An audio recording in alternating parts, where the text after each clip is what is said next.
perdre du poids, c'est pas compliqué. Attendez, avant de vous enflammer, écoutez bien la vidéo jusqu'au bout. Mais avant, disclaimer, toutes les personnes qui souffrent de TCA, je vous invite à swipe. Et si vous êtes une personne qui a pris du poids ou qui prend du poids parce qu'il y a une raison médicale, pareil, je pense pas que la vidéo vous sera utile. C'est surtout pour les personnes qui, comme moi, étaient très gourmandes, mangeaient beaucoup, ne savaient pas se contrôler par rapport à la nourriture et mêlaient beaucoup ses émotions à son alimentation. Ça, c'est plus pour les gens comme ça, comme moi. Du coup, je disais, maigrir, perdre du poids, c'est pas compliqué, mais c'est difficile. Premièrement, pourquoi c'est difficile? C'est difficile parce que si tu veux perdre du poids, il faut que tu te rendes compte que tu devras changer. Parce que comme Einstein, il dit, tu ne peux pas faire tout le temps la même chose et attendre des résultats différents. C'est sûr que soit tu devras plus bouger, faire plus de sport qu'avant, avoir une activité plus importante pour perdre du poids, soit changer ta façon de manger. Et quand je dis changer sa façon de manger, tu ne peux pas manger les mêmes quantités et avoir le même niveau d'activité tout en perdant du poids.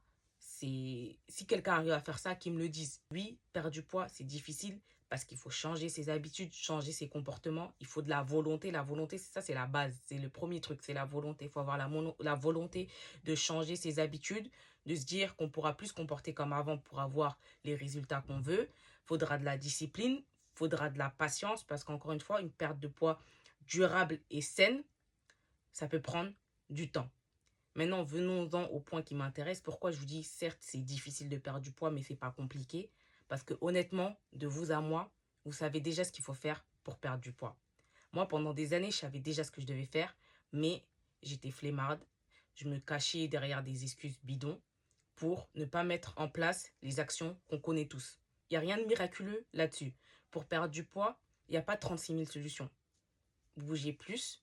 Donc moi, personnellement, je ne fais pas d'activité excessive parce que de base, j'aime pas trop le sport, mais j'ai compris qu'au-delà du fait de perdre du poids pour être en bonne santé, fallait que je bouge plus qu'avant. Donc maintenant, je fais mes 10 000 pas tous les jours, je fais ma marche et ça me donne même envie, en fait, vu que je vois que maintenant je me sens mieux dans mon corps, de faire plus de sport.